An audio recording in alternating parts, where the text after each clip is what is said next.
Good afternoon, good morning, good evening, depending on where in the world it is that you are tuning in from. I'm here with Shane Liyanage. Am I saying that right, Shane? You got it right. Took me a little bit. I was more concerned with your job title than actually pronouncing your surname. Let me get this right, your job title. You are a performance data scientist or performance analyst for Ons Jabeur, Emil Ruusuvuori, and Aryna Sabalenka. And yeah, tell us a bit about what does that mean? Yeah. It is a long title, isn't it? But basically we work with data with players, so analyzing the data, but also collecting the data, helping coaches, I guess, navigate through a lot of the intricacies and pull out insights that actually can be something that they can influence with the player. So whether it's a KPI we track, or whether it's coming up with a new metric that we think will help analyze or improve the player. That's basically in a nutshell, that's what that title sort of entails. And the other big sort of component I forgot to mention is the video analysis component of it as well, which I think ties in with the roles that we take with a number of these players. You said about we might, discover or think of a new metric that might help a player. Could you give me an example of that? Yeah, so I guess an area that I've done a little bit of research. So I wouldn't say it's necessarily new, but certainly something coaches have discussed. But shot chain. So I did a bit of research on this as part of my university study. Did it with Tennis Australia and La Trobe University. But it's looking at shot chain. So looking at almost two shots ahead. What are the combinations of shots you should hit from different parts of the court to give you a better ascendancy or to maintain control of a point? So that's, I guess, a metric that I think intuitively people know about, but it's nice to, come up with a sort of a data-backed approach to help players, and it's certainly something I use with a couple of the players. I'm sure there's a few other ones as well, but for me, I feel that's one of the more important ones. And when you're with these players, oh, by the way, the timeline, I think I've got you with Ons from the start of 2020 and Aryna from the start of 2021. And that's a kind of, interesting timeline. Of course, Sabalenka has been through quite a few ups and downs over the last couple of years, but Ons Jabeur's trajectory has probably been a bit more upward during your time together. But tell us about how you were working with Jabeur, and then tell us about how Sabalenka came on board. Yeah, so I think it was 2020 we started with Ons, and I think she was around high 70s in the ranking, and she had a great year. Was ticking, I guess, all the boxes in terms of that sort of a great year. And I think it was when Roland Garros was postponed till October, and they played, I think, third round, if my memory is right. And it was a great match. But at that time, I was just working with Issam with Ons. Ons ended up winning that match, and I think that was the first time the Sabalenka team heard of me or the work that I was doing. And then later that summer, it just so happened that I think the fitness trainer Jason Stacey knew another coach that knew me, and somehow we connected.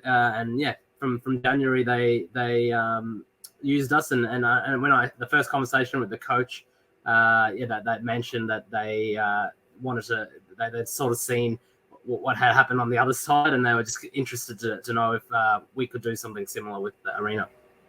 Yeah, and you certainly have done since that match. Yeah, and it was, Tunisia's, I've got a headline here, that Jabeur became the first Arab woman to reach the French Open last 16 as a result of that victory. And with Ruusuvuori, for example, when did that begin? About the same time, 2020, same time as Ons? Yeah, towards the end of 2020. That one's a little bit of a different story. I had been doing some work with a Finnish company called Zenus. They work on a smart court AI system, and it just so happened that Emil trained out of the same facility as that company, and they just decided to sponsor Emil in terms of paying for my services, and since then, Emil's coach Federico Ricci, they've just continued to go with me, and it's an interesting one, just a very different type of player. Started late, I would say, in tennis, because He had a badminton background. Took a while to sort of translate, I guess, to playing tennis, and then obviously being in a Nordic country, playing very indoor. Again, a completely different project. One I love as well because I think his trajectory is fantastic as well, and the work ethic and the team itself, Federico, is amazing. So yeah, another fun project. You mentioned Federico there. I mean, your relationship, is it fair to say, is primarily with the coach? Yeah, in most of the cases, it's I would say 90 to 95%, even higher with the coach. A couple of exceptions. Sometimes a player doesn't have a coach and they want to use data, then there'll be a bit more of a direct involvement. So Tara Daniel for a period last year didn't have a coach, and he went directly to me, which is a learning experience. To be honest, for me to go directly, I had to really manage, I guess, the sort of information that I would provide and the timing of it. And that was a great learning experience, but he's kind of the exception to the rule. Generally, it's directly with the coach. And tell us about the night before a match, maybe even let's say a final, or the 24 hours before the final, so to speak. So Ons Jabeur, of course, was in 2 Grand Slam finals last year. She won titles as well. And then, of course, recently we had Sabalenka in the final in Australia. What is going on for you and your stuff, your data stuff, before the 24 hours before the big match, if you like? Yeah, well, in slams, I'd hope to have had, given you have a day off between the semi and the final, I usually would want to have all the analysis provided to the coach that the night of the semi-final finishes. So in terms of going into that sort of gap day, they would have the information they need to go into that training session, and whatever they wanted to practice, that they would have that information. So to be honest, in the last 24 hours, it's probably maybe a little questions back and forth from the coach to me. We might just look at a few extra areas outside of the report that I provided, but not a lot. I would say, yeah, the lion's share of the work is the moment I know the result of the semi, I know who the opponent is, then it's getting enough video vision of it, annotated, and then point out a couple of key points for the coach to look at in terms of vision, to share with the player, and then in terms of data, just pulling out key things on patterns, areas that we can exploit the opponent, areas that we need to avoid or to get out of challenging situations, and that's all done really on the night of the semi-final. So yeah, the last 24 hours is a little bit breezy, cruisy in terms of work, but very stressful, I would say. Yeah, and because of your investment now in these players, when you're watching them, I guess you're feeling the ball and you're feeling the moment as well, right?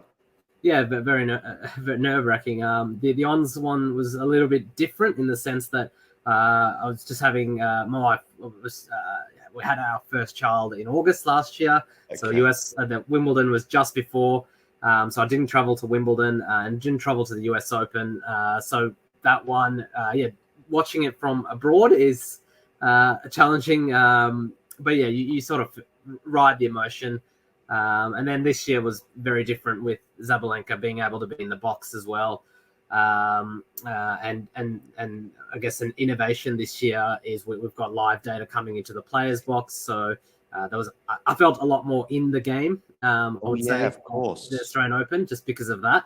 But yeah, each final you're definitely nervous. And there's not a lot you can do. So you kind of sit in there. But isn't there a bit more you can do now, Shane? Because you can if you see something, for example, let's say the game plan isn't working, or more specifically, if maybe it is working but it's not being executed often enough, not correctly, because that can obviously happen to anyone. But maybe you're seeing something and you just want to just tell the coach. Do you have the confidence and the what do you call it, the gravitas as well to say, hey, by the way, I don't know if she remembers that in this moment she needs to do this. And did that happen during the final? Yeah. So firstly, I think the on-court coaching, the trial period was extended. So it started at the US Open, got extended at the Australian Open. So that opened the door for live data to go into the players box, and it to be used, I guess, legally with the coach and the player communicating when they're on the same side. So that was the first tick to enable it. And then yeah, I guess with each team it's different, I would say. So with the Ons team, with the Aryna team, particularly Aryna team, where I was sitting in the box this year, the relationships built across a number of years. So we've had robust conversations, I would say, at times, but we also have a really good working relationship. So I think part of my role is to be able to challenge the coach and say things, and then it's on him as well. He's the one. He can choose to communicate that to the player, or he can choose to not do anything with it. And then the last part of your question, yeah, certainly in the matches this year, there are a number of times I communicated to the coach. The coach asked me questions. We actually had a second tablet with the hitting partner and the fitness coach also looking at the data. So there's definitely conversation in the players box. And yeah, some of it gets communicated to Aryna, some of it doesn't. Okay. And so with these three players that I highlighted, Ons Jabeur and Emil Ruusuvuori, as well as Aryna Sabalenka, have you been in the box or nearby and had to do something that I just mentioned, like say something? I mean, my knowledge of the game is nowhere near as big as yours, but do you say, listen, on the pressure points, maybe he or she needs to be reminded to go down the tee or whatever? Yeah, so I guess one of the good things with the live dashboards that we've got is it actually split up the serve patterns in normal play and the serve pattern under pressure, so it was very visible. I could show the tablet, and the coach would see that quite clearly. Yeah, so sorry, it's actually not the visual that you're showing at the moment. No, I know. I just thought I'd just put that up as a. Yeah, all good. Yeah, it's something. So we actually designed it with the Game Insights group at Tennis Australia. So it's a product from Tennis Australia. It went out to all the coaches in the main draw. It was actually very simple. It was just a matter of showing the coach and picking the moment, because I'm looking at that visual and a number of other visuals constantly during the match. The coach is engaged with looking at the player and communicating with the player, so he's not looking at it. But for me, it was simple going, look, it looks like under pressure we haven't been sticking to our plan, or under pressure the opponent's clearly going this direction. Maybe the next time you get an opportunity to communicate to Aryna or whoever the player was that I was in the box to sit on that serve.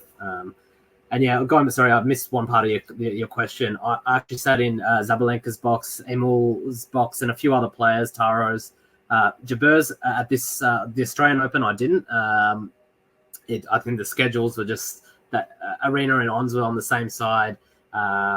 It just didn't. There are a few factors, but we just couldn't. Have they played each other since you've been working with them both? Yeah, few times. So they played quarterfinals at Wimbledon in 2021. Okay, so how does that work? Yeah, so we've got I guess I would say a conflict management process where, and this was agreed with both sides. So both would still get a report, an analysis report. It just gets sent out at the exact same time. They get the same amount of videos of each other, and immediately after the match, they're allowed to see the report the other side got. Okay. So and all occasions, really, the losing side's been very quick to ask for the other side, and then eventually both will ask for it. But yeah, look, it's worked. I'm very thankful that both Issam and Anton have allowed this arrangement, noting that they're competing for the same title, given they're 2 and 3 in the world. They're competing for big titles, so it's lucky for me that they both still value the work to be able to keep me on. Yeah, right. We spoke briefly yesterday, just before arranging this interview, and you mentioned there are 3 different areas of analysis. Can you tell us about those 3 key points? Yeah, I sort of break this up, and this goes back to I think the terminology we use is high latency and low latency actions. So high latency actions need a lot of time to train and implement. Low latency, you can almost do it in an hour or in a day. So a lot of the things that we advise as analysts fall in a spectrum from one end to the other.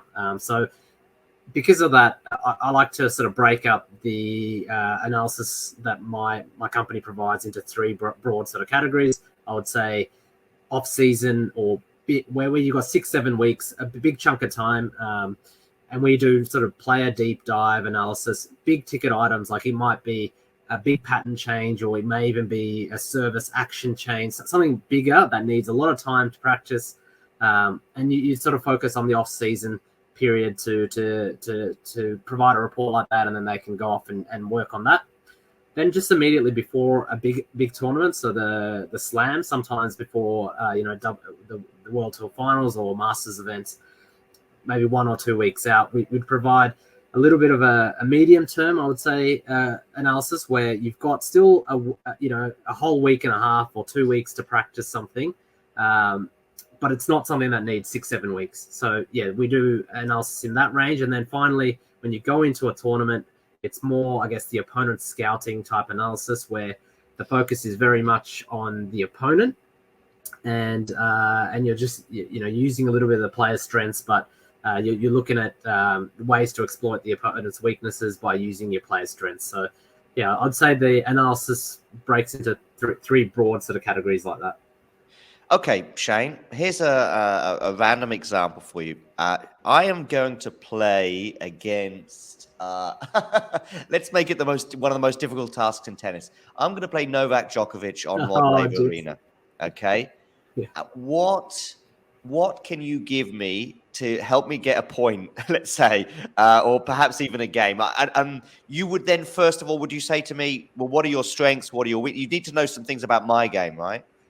Yeah, absolutely. So I guess with most of the clients that we take on a data-driven sports analytics, we would do a deep dive first, and that establishes, it helps us understand the strengths, weaknesses, opportunities, the plans as well of the coach, and a little bit of an understanding of the player's view of themselves as well. So that sets the scene, almost a baseline for us on how that player plays, and then you look at the opponent when you go to the opponent scouting. So with Djokovic, yeah, you look at some of the recent matches that he's played. It's not a great one when you're looking at Rod Laver Arena night session. He doesn't lose there very often. So, but you look at matches like that, and you'd also look at recent defeats on the same surface. Similar types of players that have played him and done well. You try and draw on examples of patterns of play that has worked, and you try and marry the strengths that your player has to the weaknesses of the opponent. When there's such a again, I'm not discrediting your level, but if there's a gap between the player's standard and the opponent's standard, you naturally build in some more risky plays, because you're going to have to take a bit more risk to get the result you want. Whereas if you're the favorite going in against someone else, I would say it's skewed more towards playing to your strengths. So yeah, it's a bit of an art. So the art is something we do as well as the coach. So the coach, I'm sure, would have their perspective. I would always bounce whenever we've got a big match. I'd also bounce ideas off the coach.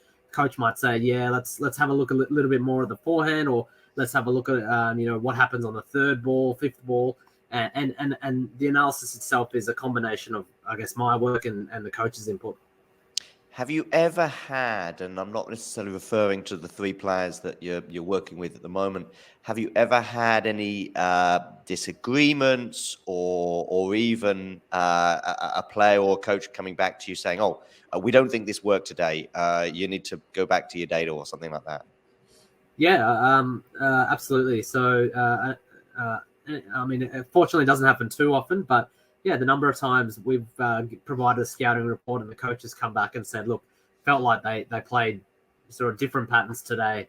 And we'd sit down and review that as a team. So my team would review the match, look at the data, look at what we'd recommended.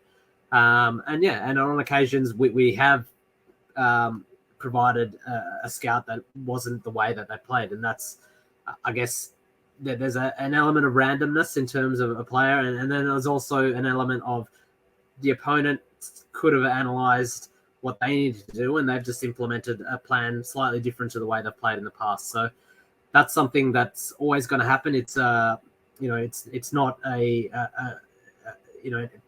players are not robots, and players can change. So it's really important as well to, the work we do is to not be sort of drawn too much on all of the history. So let's say 5 years ago, it for me is not relevant now. A player can change significantly in the last 6 months. So, there was a number of players at this year's Australian Open that I had a massive data set, but then I was, with my team, I was like, well, we can't actually look at some of the data from a year ago. We need to have a look at what's happened in the last 6 months, because we know there's a new coaching team in there. We know there's a new approach to a game, that we know there's been an equipment change. So yeah, there is an art in that as well, just to pick what matches you want to include in the analysis and not. And we don't always get it right, but I'd like to think our team is good at picking the right sort of parameters to do the analysis. I mean, for you and your team as well, the last sort of 12 months have obviously been pretty good. I mean, I mentioned Jabeur and Sabalenka in particular because, Jabeur's rise, you mentioned she was 17 in the rankings, but her rise has been it's been better than steady, but it's not been quite meteoric, because we've all known about her for a while, but it's been a pretty good upward trajectory, albeit that she's obviously injured right now. And then Sabalenka's is a slightly different curve, in that we've known about her being a top 10 player for quite a while. She was knocking on the door of slams, and there was a sort of a period maybe for 7-8 months last year when she wasn't knocking at that door quite as hard, let's say. We all know about some of the issues that Sabalenka's obviously gone through with the serve, and we're also aware of the fact that she took on a biomechanics, am I saying that right? Biomechanics serving coach, if you like, or assistant. Did you have any sort of crossover or overlaps with him and the work that he was doing? Yeah, so I think it was Gavin. Look, I actually never spoke to Gavin. Only knew of him through Anton mentioned it was happening. I guess, yeah. I mean, the serve first. Aryna. I know a lot's mentioned on the serve. I just want to point out she finished top 5. And if you look at the top 5 from the year before, I don't think, if my memory serves me correct, I don't think anyone else from the top 5 the year before was in the top 5. So a lot went right for her. Obviously, the expectation when you're such a great player is to continue to exceed. But I want to just mention, she finished top 5 on a lot of the KPIs we had, other than the serve. She was actually exceeding her level. Okay. And then going back to your question. So, yeah, the serve was something we the coach and I, in terms from a data perspective, we looked at a few times. So we had a bit of data on the toss and things like that. And then, I think when we chatted, I think just after the French Open, I think there was a need to look at it a bit more. And they've since gone and then they found, I think it was Gavin, and he's done some amazing work, because I think I noticed it straight away in the data anyway from Cincinnati and the US Open. She was serving a lot better, and the World Tour Finals as well. It's not just the serve. I think the forehand was another area that had some improvement, and I'm sure there was some technical adjustments there that he played a role in. So there was an overlap in the sense that there was some data analysis at the start going, okay, there's some issues there, and then the coach and the team went on and found, I guess, someone that could help them rectify that. So I guess that's where the link is.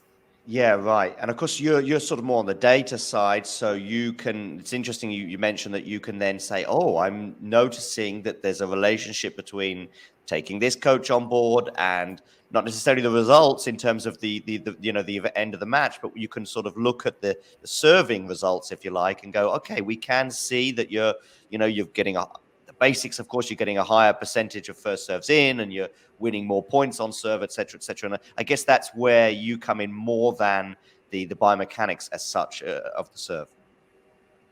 Yeah, I guess the roles are different. I think, I guess you're with the data, at the effects of it, if you like. You're looking at the stats that follow the change. You're not necessarily implementing or. Yeah, it's to an extent true, but I'm not always, correlation doesn't always mean causation. So I know that sometimes a change, you might not see the results straight away. It may take some time. With the serve, obviously, we're looking at the serves going in and the success. And then with our tracking system, we're able to see where she's making contact with the ball, where it's landing and things like that. So we did notice a change. But I'm also aware that I'm careful in the sense that don't want to jump to conclusions and say, oh, a change hasn't worked straight away. So I usually give it a bit of time, but and also get some of the qualitative perspective as well. I think Aryna and Anton, who are Aryna, who's playing, and Anton, who is at court level, they will qualitatively see certain things as well that that I like to hear, and that can help sort of form whether if something's worked or not. Okay, that's interesting. By the way, have you also experienced a player that has just thrown the game plan? And of course, as we said before, you give the data to the coach, and then the coach then passes that on and, uses it as much. But have you seen a game plan from a player who's got a momentary discord with their coach, and they've just thrown out of the window because they're getting so frustrated with how things are going on the court? Yeah, it's happened a bit. Sometimes they start off with a particular game plan, it's working, and then suddenly the opponent's adapted and it's got all starting to go wrong, and then they're disgruntled with the box, and then they try and go and play on feel, and sometimes it works. And I like to think the game plan's there as a guide. It's not you have to follow it to the letter for you to succeed. I think it's always better when an athlete can think on the spot, so they have a rough idea the way they need to play, understand some of the things about the opponent, but intuitively and instinctively it's still on them to play and adapt to what the opponent's throwing. I think the really good players, they will adapt. They will not stick to, if a game plan is not working, they won't stick to it. So if you're playing one of these players, you have to identify the moment that they've decided to turn their game plan around, and then you need to be able to, okay, time for game plan B or game plan C, and we try and you prep them for changes in behaviors of the opponent, but ultimately the players got to be able to do that themselves. And now with the on-court coaching, maybe the coach can have a little bit more of an influence, but still it's on the player. Is it harder to get the data for, somebody outside the top 150, for example, than it would be, say, for a top 10 player? I mean, I mentioned to you yesterday, I think I gave the example of preparing for Martincova in the first round, preparing for the final against Rybakina. And I think we sort of, there was quite an interesting contrast in how you prepare for those two matches. I mean, also in terms of the fact that Sabalenka's the favorite going against Martincova. We mentioned the example of me against Djokovic, for example, and how risk would come into play. Do you even give much advice on that?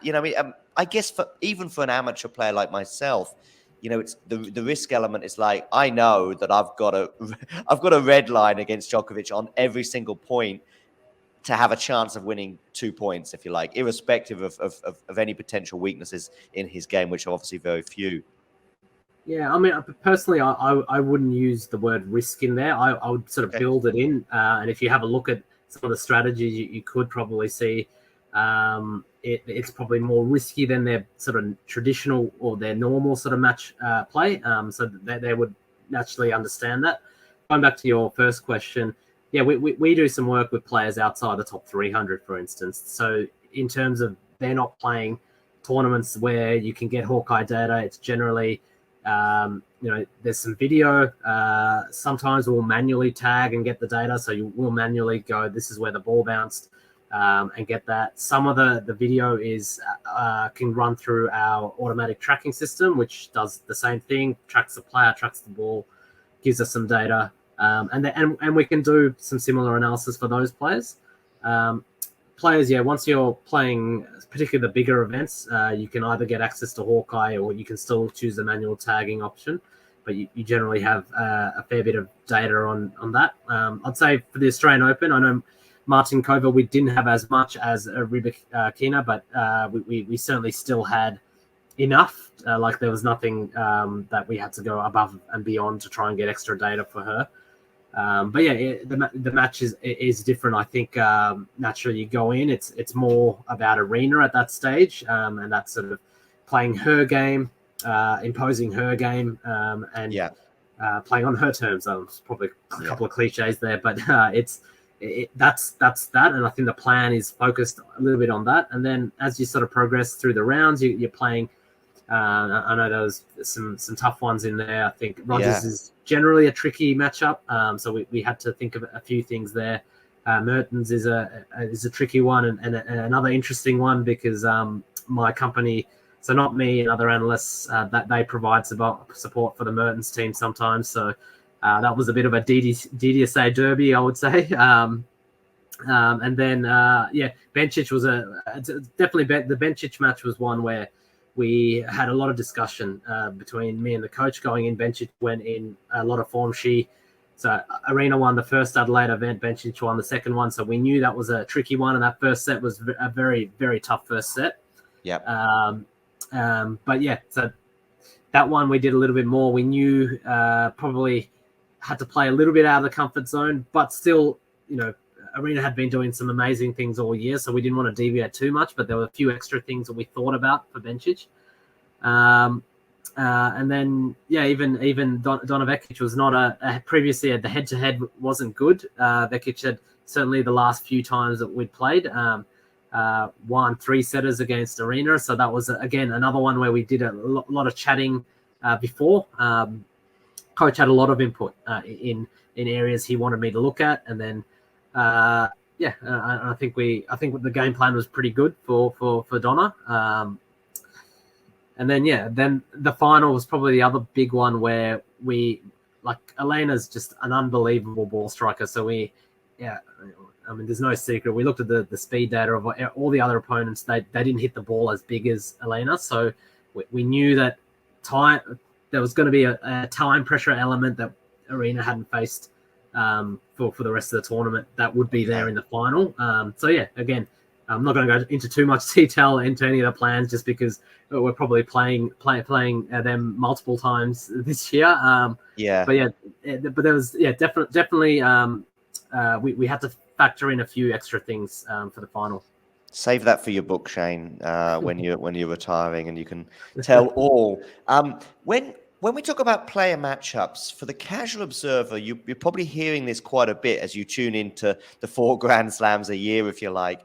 And maybe you're hearing, certain commentators, etc., talk about matchups. What do we mean by that? Let's just, for the casual observer, it'll be, is this player better than the other? Well, 9 times out of 10 they'll win. But you will see some unusual patterns when it comes to the head-to-head that you may have.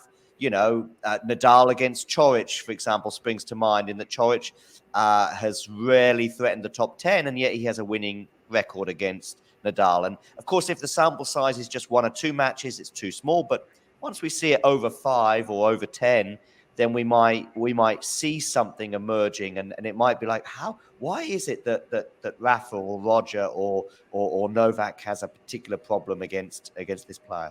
Yeah, I mean, tennis is about matchups as well. There's certain matchups. There's certain players' strengths have a bigger effect on an opponent's strengths. Sometimes some strengths that you have in most of your matches are not a strength against a particular opponent. So I mean, the Rafa Coric example that you brought up, Coric is an amazing two-handed backhand.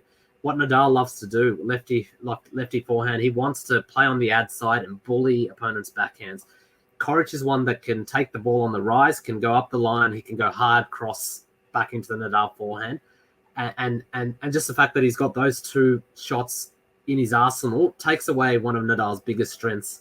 Again, it's about matchups. I would say even Djokovic, when he played, I mean, it's probably not the case now, but when he played Wawrinka later in tournaments, particularly Grand Slam tournaments, that was a player that he struggled against. Dominic Thiem as well, later in tournaments when Djokovic played him. And that was, the single-handed backhand of both of those players, and their ability to go up the line at high pace was something that Djokovic struggled with. But, it's about matchups. Certain players can utilize it, certain players can't. The Nadal-Federer matchup early in their career, Nadal was the only one that Federer was worried about. I think there was one year where I think he only had 5 losses and Nadal was 4 of them. Yeah, that's right. Again, matchups. And it's something as an analyst as well, when we've got a player, and we had a little bit with the Vekic matchup where we were going into I can't remember if it was 1-5 or a 1-4 head-to-head. And we needed to go, okay, right, there's certain patterns here that just don't work for us, and we need to see if there's alternatives that we can play to turn that around. And I'm sure her team will now look at it and go, okay, well, maybe we need to change. And that's part of the art of it. The coaches will come up with something. The analysts on their team will come up with something. But yeah, that's. Is there a match, Shane, that maybe you take quite a bit of pride in, whether it be, it can be anyone from the 3 players that we highlighted, Emil, Ons, and Aryna. But it might not necessarily be a final. It might be like, for example, this Vekic match or the Bencic match, in that was the one where you just thought that actually we've really succeeded, and it's really the evidence on the court today supported the data that we gave the player. Yeah, I mean, there's a few. Obviously, the final. It's hard to go away from the final, but if I had to pick one outside of that, I think it was Wimbledon. Could have been the second round. Ons played Garbine Muguruza in 2021. Okay. And I felt that was one, that there were a lot of things in the plan that she used that worked well. And I felt that one was one. I was very proud of that one. And actually, before working with Ons, there was a player, and it's remiss for me not to mention them, Thomas Fabiano with another Federico Placidelli. They were the first ones to give my company a go with a tour player. And that was with Thomas Fabiano. And I was very proud, I think, of the work that we did together when he played Stefanos Tsitsipas and Dominic Thiem at the US Open that year. Those 2 results winning those 2 matches, but also just the plan and the work that we did to get Thomas, who was a player that was ranked just, I think at that time, just in the 90s, and both of those players were top 5 players. And I felt like that was they're 2 matches I take a lot of pride in the work, and remiss of me, it's not me, my whole team as well, because there's video analysts in there. There's other guys crunching the data. There's other guys that are looking at the technical aspects of the game. And then as a team, I might be the one talking to the coach, but it's as a team, some of the plans that we came up with were really good. Yeah, I mean, that makes a lot of sense that actually, it's, if you've got the underdog, if you've got the little guy, if you like, or the little horse in the race, and then you achieve the result against the big dog, so to speak. I'm not sure who would win between a little horse and a big dog, but excuse my animal references there. Listen, just tell us the name of the company that you represent, by the way. Yeah, it's data-driven sports analytics. I founded it in 2017. I sort of worked in data for over a decade, and then actually worked at Cricket Australia, which is a sport played a lot in Australia, and worked in I guess their data area. I was the analytics lead there. Worked with some of the organization data, but some performance data as well. And then sort of wanted to sort of go into tennis. But yeah, that's the company. Do you think that tennis and cricket, for example, might be slightly easier to provide data than something like soccer, where there are, with the exception of, because in soccer you only have moments where there's what we call a set piece, a free kick, a corner, a penalty in particular, where you can really bring data to the table. I'm thinking about a penalty shootout in particular, where you can do that, and you could say, listen, this goalkeeper tends to have more problems with a low shot in a penalty scenario, to the left-hand side, for example. So you can provide but with the rest of the game, there's not many frozen moments. And yet in tennis and cricket, you've got normally every 60 seconds or so, there's a moment where you can stop and go, right, this is where you can go with the ball. This is where you cannot or shouldn't. Yeah, I would say yes and no. It's how you sort of use the data. So I think one thing that soccer does, or football has, on both tennis and cricket is the recruitment piece, where I think you can use data a lot to have a look at who to recruit, who will work well with the players in your team. So I think they definitely have that on tennis in particular. But yeah, you're right. There's probably the game is moving a little bit more, so there's not as much that you can influence as tennis. But I'd still say they'll be getting live data from tracking the player, the movement. So you might go, this player's really having a struggling moving today. We need to substitute them. Again, I'm not a soccer nuffy, but I'm sure that they've got a data team there providing the coaches some information on what's going on in the match, and they can use maybe not as much data for a strategic purpose, but they can use for a player management purpose, load management, things like that. So definitely I think it's different. I wouldn't say it's easier or not easier with a particular sport, but that's. Sean, I've kept you away from your recently born baby for almost 45 minutes now, so I just want to say a big thank you to you. Are you going to any tournaments this? You mentioned how you weren't able to travel so much last year, but will you be traveling a bit this year? Yeah, so usually to the Grand Slams we'll go. So definitely Roland Garros. We're on our way. I've got a couple of analysts on my team that are based in Canada and North America, so they've definitely got the US Open covered. Whether I jump on a plane, I'm not sure. It'll depend on certainly the big players, how much they want me sort of in the same time zone. But if they do, then it's likely I'll be at the 4 slams and then potentially at some of the Masters events as well. So we're just working through the schedule. We haven't finalized anything yet. Are you available 24/7 during a slam? Like if it's lunchtime just before the match in Wimbledon, but you're in Australia, and maybe middle of the night or whatever, maybe mid-afternoon in London. Is your phone? Does it? And you see Aryna or Ons or more likely their coach. Has that happened, or have you had to deal with that? All the time. I think they forget what time zone or they don't care. But I've had calls at 3 a.m., 4 a.m. And which is fine. I expect it. I'm usually up actually. I'll flip my sleeping patterns for those events as much as I can. But I certainly I won't mention which one, but one of those teams I get lots of calls around that time.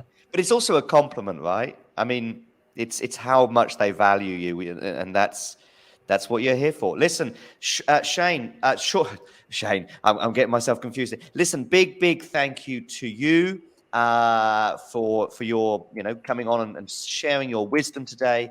I want to just say a big thank you to you. I've got Sean on the brain. I've written Sean there by mistake, but it's Shane, of course, as we can see from there. And at DDSA, make sure you check out their website and all the work that they've done, and give Shane a follow on Twitter. And occasionally he may share some of the wisdom, but he might not tell you everything because the data is important, of course. Yes, no, thanks for having me on. And funnily enough, for the first year, Isam, Ons's coach, actually called me Sean for the first year. So you're not. I'm not the only one, but I've got no excuse because I'm a native speaker. But perhaps year 2 was when I think he was like, "Oh, his name's Shane." So okay, Shane, thanks very much, and thanks. Maybe our paths will cross again sometime soon. Take care. Yeah, I hope so. All right, thanks for having me, guys. See ya. Bye. If you enjoyed this video, make sure you hit that like button. Don't forget to subscribe and click that notification bell so you don't miss out on all things tennis.